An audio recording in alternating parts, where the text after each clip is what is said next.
Karnataka state की अगर मैं बात करूं तो काफ़ी सारे स्टूडेंट्स वहां पे एडमिशन लेना चाहते हैं। क्यों? क्योंकि सबसे बड़ा रीज़न कर्नाटका स्टेट में एडमिशन लेने का है उन प्राइवेट मेडिकल कॉलेजेस का फीस स्ट्रक्चर। जैसे कि आप देखेंगे 12 लाख पर ईयर का ट्यूशन फीस था लास्ट ईयर 2024 की अगर मैं बात करूं, और कुछ कॉलेजेस का अगर मैं फीस स्ट्रक्चर की बात करूं तो आप देखेंगे इवन 8 लाख का है। लेकिन सबसे बड़ा क्वेश्चन ये आता है कि आप बोलोगे सर यहां पे तो आपने 1 लाख लिखा है, ये जो फीस स्ट्रक्चर है ये सिर्फ और सिर्फ कर्नाटका के डोमिसाइल स्टूडेंट्स के लिए ही एप्लीकेबल है। लेकिन अगर हम ऑल इंडिया से अप्लाई करना चाहते हैं तो अच्छे ऑप्शंस में अगर आप देखेंगे तो आपके पास प्राइवेट मेडिकल कॉलेजेस लगभग 60 लाख के बजट में के फीस स्ट्रक्चर में आपको एडमिशन मिल जाएगा उन प्राइवेट मेडिकल कॉलेजेस में।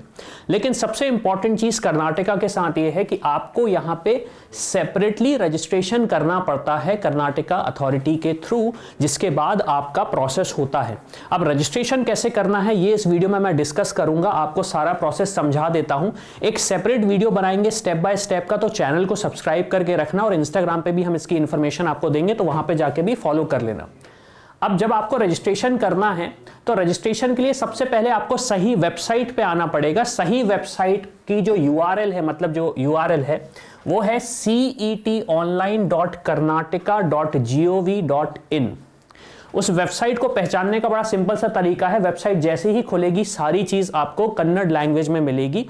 आपको करना क्या है, आपने जैसे ही आए वेबसाइट ओपन करी आपने, और यहां पे सबसे पहले आपको लैंग्वेज चूज करना पड़ेगी। क्यों? क्योंकि मुझे कन्नड़ा नहीं आती है तो मैं यहां पे इंग्लिश पे क्लिक करूंगा। जैसे ही इंग्लिश पे क्लिक करूंगा वेबसाइट पूरी की पूरी इंग्लिश में कन्वर्ट हो जाएगी। फिर आप आएंगे एडमिशन पे। एडमिशन पे जैसे ही क्लिक करेंगे आपके पास बहुत सारे ऑप्शंस आएंगे। इनमें से आपको जो ऑप्शन चूज करना है वो है UGCET 2025। अब आप बोलोगे सर ये कौन सा रजिस्ट्रेशन है? ये रजिस्ट्रेशन है, इसका मतलब ये है कि आप कर्नाटका के कॉलेजेस में एडमिशन लेना चाहते हो, प्राइवेट मेडिकल कॉलेज में।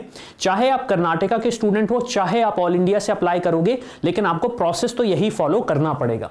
तो मैं यहां पर क्लिक करूंगा UGCET 2025, और जब मैं यहां पर क्लिक करूंगा तो मेरे पास काफी सारे ऑप्शन आ रहे हैं।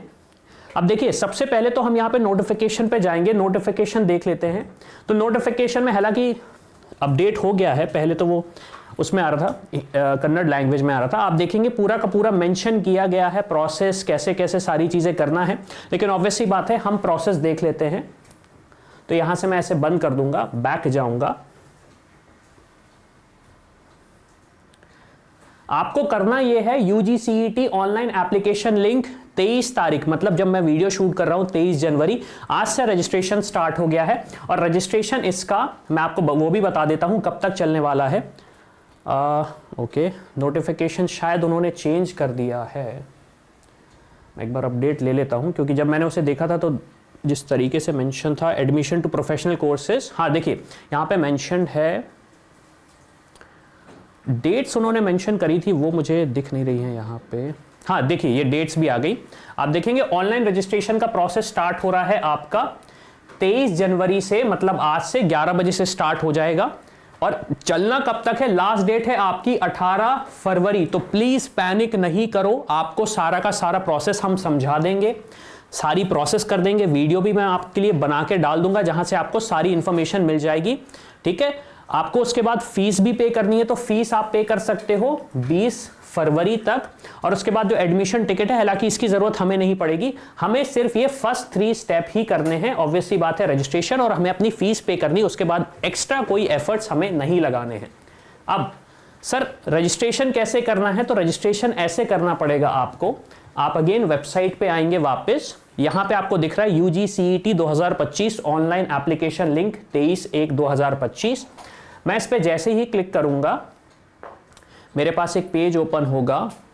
एंड अगेन थोड़ा सा हो सकता है कि शुरू में वेबसाइट थोड़ी सी स्लो चले, क्योंकि बहुत सारे स्टूडेंट्स का ट्रैफिक जा रहा है, लेकिन अल्टीमेटली आपको ऑप्शंस समझ में आ जाएंगे। अब देखिए थोड़ा सा चैलेंज हो सकता है स्टूडेंट्स को समझने में। अब देखिए यहां पे उन्होंने काफी क्लियरली मेंशन किया गया है, common online application following courses. Engineering तो है, हमें इंजीनियरिंग से मतलब नहीं, मेडिकल, डेंटल, आयुष, वेटनरी, आप देख रहे हैं इवन नर्सिंग और फार्मेसी, मतलब इनमें से किसी भी कोर्स में एडमिशन लेना है तो हमें रजिस्ट्रेशन करना पड़ेगा यहां पे। तो हम नीचे आएंगे और यहां पे उन्होंने एक्चुअली मेंशन किया गया है फॉलोइंग स्टेप्स क्या क्या करने हैं। मतलब आपको देखो सबसे पहले 10th की मार्कशीट चाहिए पड़ेगी, 12th की मार्कशीट चाहिए पड़ेगी, अगर नहीं है, ड्रॉपर नहीं हो आप, तो ऑब्वियस सी बात है आप सिर्फ ये लिख सकते हो कि अपीयरिंग हो। रिजर्वेशन सर्टिफिकेट्स की जरूरत हमें नहीं पड़ेगी, क्यों? क्योंकि अगर आप ऑल इंडिया से अप्लाई कर रहे हो तो ये आपको कर्नाटका स्टेट में एप्लीकेबल नहीं रहेंगे। फिर इसके बाद आपको अगर कर्नाटका में नहीं पढ़ाई करी है तो अगेन इसकी भी डिटेल्स नहीं देना है आपको। पासपोर्ट साइज फोटो चाहिए पड़ेगी, जेपैग फॉर्मेट में, जेपीजी फॉर्मेट में, 50 KB की होनी चाहिए, वो सिर्फ और सिर्फ 50 KB की होनी चाहिए। और आपका सिग्नेचर भी चाहिए पड़ेगा जेपीजी फॉर्मेट में, जिसकी साइज होगी 50 KB। सिग्नेचर वैसे बनाना जो आप कर सको, क्योंकि बहुत ज्यादा दिक्कत होती है स्टूडेंट्स को अल्टीमेटली लास्ट में। अब ये इंफॉर्मेशन के बाद आपके पास दो ऑप्शंस आएंगे, रजिस्ट्रेशन करना है न्यू यूजर को या फिर लॉगिन करना है। सबसे इंपॉर्टेंट चीज, सेव कर देना एप्लीकेशन, आप उसमें कोई भी पेमेंट मत करना, क्योंकि देखो कभी कभी गलती हो जाती है तो उस गलती को हम सुधार सकते हैं, और मैं तो हूं ही आपके साथ, तो वो जो गलती है हम उसको भी फिक्स कर लेंगे। तो आपको फिर करना अल्टीमेटली है proceed to register for the new user. अब जब प्रोसीड करेंगे अगेन आपके पास एक ऑप्शन आएगा, आपको देखिए यहां पे रजिस्टरिंग आईपी एड्रेस दिख रहा है। फिर यहां पे एक सबसे बड़ा क्वेश्चन पूछा गया जो कि स्टूडेंट्स थोड़े से कंफ्यूज हो रहे हैं कि have you completed SSLC from KSEAB government of Karnataka. इसका मतलब यह है 10th क्लास आपने कहां से किया है, कर्नाटका से किया है, आउटसाइड कर्नाटका से किया है। तो आप बोलोगे यस अगर कर्नाटका से किया है, और नो तो हमने नहीं किया है कर्नाटका से। फिर इसके बाद ऑप्शन आएगा if not studied for Karnataka state board then select, तो फिर आपको मेंशन करना है कि हमने क्या प्रोसेस कहां से करी है। अब इसके आगे की प्रोसेस के लिए मैं एक सेपरेट वीडियो बनाऊंगा, तो चैनल को सब्सक्राइब करके रखो। किसी को स्टूडेंट को अगर हेल्प चाहिए तो ऑब्वियस सी बात है हमारे हेल्पलाइन नंबर पे व्हाट्सएप कर दो आप कि आपको हेल्प चाहिए रजिस्ट्रेशन में। हमारी टीम कुछ स्टूडेंट्स को हेल्प कर सकती है, हम सारों को हेल्प नहीं कर पाएंगे। तो इसी के साथ मैं हूं अविनाश, मेरा काम है रास्ता दिखाना, उस पर चल के डॉक्टर बनना आपका। I hope you like this video. For more such videos, keep watching our channel and do not forget to like, share and subscribe.